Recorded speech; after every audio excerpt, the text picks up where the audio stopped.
કાયદા અને ન્યાય મંત્રાલય દ્વારા 15 અને 16મી ઓક્ટોબરે 22 દરમિયાન ગુજરાતના નર્મદા જિલ્લાના કુરડેશ્વર તાલુકાના એકતાનગર ટેન્ટ સિટી 2 ખાતે કાયદા મંત્રીઓ અને કાયદા સચિવોને અખિલ ભારતીય પરિષદનું આયોજન કરવામાં આવ્યું. એકતાનગર નર્મદા ટેન્ટ સિટી 2 ખાતે કાયદા મંત્રીઓ અને કાયદા સચિવોની ઓલ ઇન્ડિયા કોન્ફરન્સનો પ્રારંભ કરવામાં આવ્યો. પ્રધાનમંત્રી નરેન્દ્ર મોદી વિડીયો સંદેશ દ્વારા અને મુખ્યમંત્રી ભૂપેન્દ્ર પટેલ વર્ચ્યુઅલથી જોડાયા અને કોન્ફરન્સને શુભેચ્છાઓ આપી. કેન્દ્રીય કાયદા અને ન્યાય મંત્રી કિરેન રિજિજુના અધ્યક્ષસ્થાને શુભારંભ કરવામાં આવ્યો હતો. આ કોન્ફરન્સમાં પ્રધાનમંત્રી નરેન્દ્ર મોદીએ વર્ચ્યુઅલથી જોડાઈને 5Gની સ્પીડમાં ઓનલાઈન કોર્ટ કરવા, પેપર મુક્ત વહીવટી કરવાની ચર્ચા કરી. સાથે સહિત દેશમાં કોર્ટની કાર્યવાહી ઝડપી બનાવવાની સાથે પેન્ડિંગ કેસનો નિકાલ અને કાયદાની વ્યવસ્થાઓ માટે કોર્ટ, હાઈકોર્ટ સહિત ઉચ્ચ કોર્ટોમાં થતી કામગીરીને લઈને બંધ બારણે ચર્ચા કરવામાં આવશે, જેનો ફાઇનલ રિપોર્ટ પ્રધાનમંત્રીને સોંપવામાં આવશે અને અહીંયા કરાયેલા નિર્ણયો આખા દેશના ન્યાયાધીશ દ્વારા પાલન કરવામાં આવશે.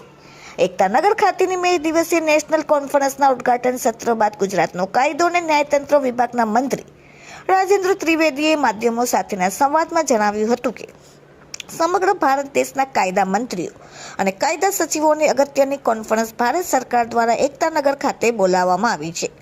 જગ્યાની પસંદગી પર સરદાર વલ્લભભાઈ પટેલનું સૌથી ઊંચી પ્રતિમા સ્ટેચ્યુ ઓફ યુનિટીના સાનિધ્યમાં કરવામાં આવી છે. સરદાર સાહેબ પોતે પણ વકીલ હતા. આ તબક્કે પ્રધાનમંત્રી શ્રી નરેન્દ્રભાઈ મોદીએ પણ સ્પષ્ટ માર્ગદર્શન આપ્યું છે કે 5Gના કારણે કોર્ટમાં ઈ-ફાઇલિંગ સરળતાથી થાય અને કેસોની સુનાવણી પણ ઓનલાઈન થઈ શકે. ટેકનોલોજીના માધ્યમથી ન્યાય પ્રણાલીને કેવી રીતે સરળ બનાવી શકાય અને લોકોને ઘર આંગણે ન્યાય મળે તે માટેનું વડાપ્રધાન જે સૂચન કર્યું છે તેનું મનોમંથન અહીં થવાનું છે. રિપોર્ટિંગ બાય દીપક જગતાપ, રાજપીપળા. भूमि पर आप सभी का स्वागत. हमारी अदालतों ने डिजिटल टेक्निक की मदद से न्याय प्रणाली प्रक्रिया को जारी रखा. इसके लिए मैं उन्हें धन्यवाद भी करना चाहूंगा. हमारी सरकार ने भी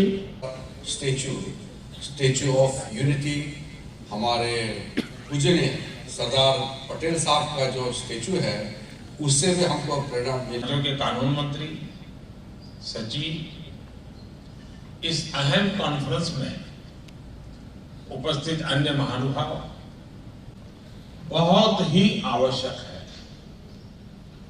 जब न्याय मिलते हुए दिखता है तो संवैधानिक संस्थाओं के प्रति देशवासियों का भरोसा मजबूत होता है और जब न्याय मिलता है तो देश के having a fruitful discussion. Let me once again express a sincere welcome to all the dignitaries. आज जिस इवेंट का आपने यहाँ पे ओपनिंग किया है सर आज का इवेंट क्या है? यहाँ इस ऐतिहासिक एकतानगर स्टैच्यू ऑफ यूनिटी जहाँ बसा है, 3 दिन का भारत के हर राज्य और यूनियन टेरिटरी के लॉ मिनिस्टर्स और लॉ सेक्रेटरीज का कॉन्फ्रेंस चल रही है और इस कॉन्फ्रेंस के माध्यम से हम नई सिरे से ये देखेंगे कि वर्तमान में भारत जिस तेज़ी से आगे बढ़ रहे हैं उस हिसाब से हमारे जो कानून है, जितने भी नियम बने हुए हैं वो पर्याप्त है कि नहीं है. और आज के दिन में हमारे देश में कई ऐसे कानून हैं जो बहुत पुराने हैं और आज के संदर्भ में उसका कोई रेलेवेंस नहीं है. तो इसका भी हम चर्चा करेंगे और साथ साथ में हमारे जो आर्थिक जगत में जिस तरीके से हमारे प्रगति हो रहे हैं उस हिसाब से जो हम कहते हैं ease of living, ease of doing business, तो हमारे क्या कानून हमारा देश में बिजनेस के दृष्टि से और आम लोगों के जीने का जो तरीका है उस दृष्टि से क्या कानून सही है कि नहीं है.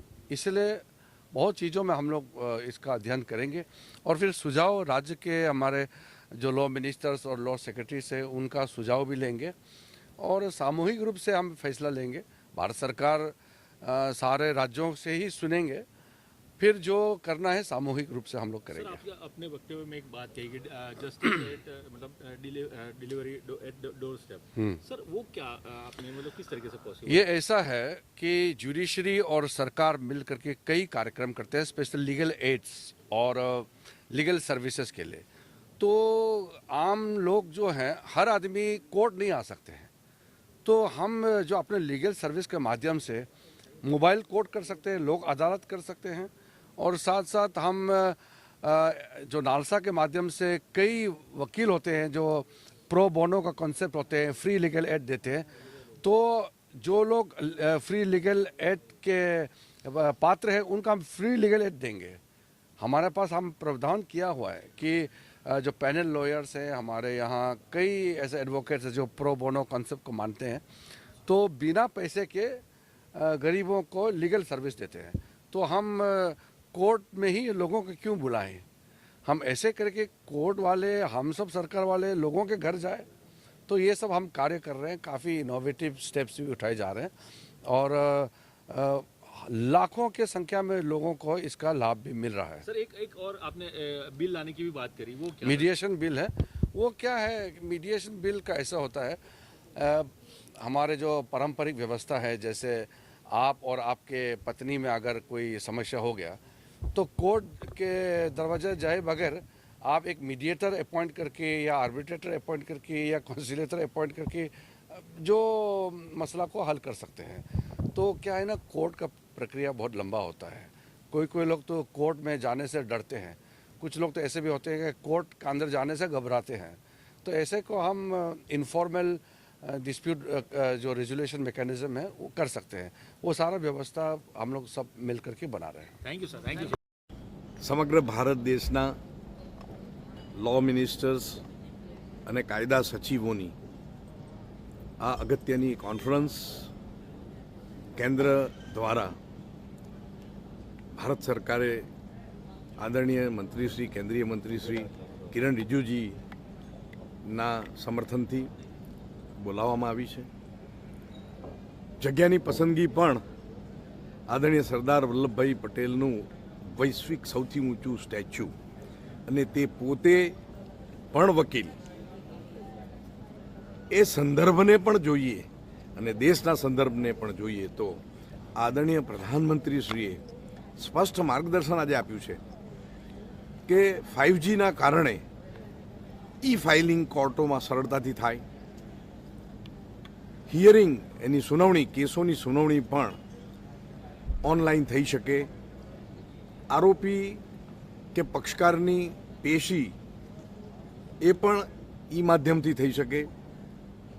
સમગ્ર રજૂઆત અને આખી પ્રક્રિયા ટેકનોલોજીના માધ્યમથી કેવી રીતે સરળ કરી શકાય અને લોકોને એના પોતાના ઉંબરા સુધી ન્યાય મળી શકે, કોર્ટના ધક્કા ખાવા ન પડે, એ માટેનું ખૂબ સુંદર આજે સૂચન કર્યું છે, જેનું મનોમંથન થવાનું છે. બીજું સૂચન એમણે સરસ કર્યું છે, જે આ કાયદા મંત્રીઓની એમાં ધ્યાનમાં લેવાનું છે કે કાયદો કોના માટે છે, લોકો માટે છે. તો જે જૂના કાયદા ગુલામી સમયના છે એ તમામે તમામ કાયદા રદ થવા જોઈએ, અપ્રસ્તુત કાયદાઓ રદ થવા જોઈએ, અને હવે નવા કોઈ પણ કાયદા જ્યારે બનાવવામાં આવે, ઘડવામાં આવે ત્યારે એની મુદત કેટલી હશે, સમય મર્યાદા કેટલી હશે, એ નક્કી કરવા માટે પણ એક જબરજસ્ત સૂચન થયું છે. ત્રીજો મુદ્દો એમણે લીધો છે અને એ આમાં ચર્ચાવાનો છે એવી અપેક્ષા છે કે બંધારણ સર્વોચ્ચ છે, દેશ માટે બંધારણ એ આત્મા છે. બંધારણને કારણે એને નીચે ન્યાય આખી પ્રણાલિકા છે, આખી વ્યવસ્થા છે, એક્ઝિક્યુટિવ પણ એક આખી વ્યવસ્થા છે, સંસદ અને વિધાનસભા પણ એક એનું ત્રીજું અંગ છે. અને આ ત્રણેય અંગનો હાર્દ માતા કોઈ હોય તો એ બંધારણ છે. અને એટલે બધાએ દેશની કઈ રીતે દેશનું સારું કરી શકાય એ માટેના પ્રયાસ કરવાના રહેશે. આ મહત્વના સૂચન પછી સંવેદનશીલ ન્યાય તંત્ર થવું જોઈશે. દરેક પ્રદેશની પોતાની ભાષામાં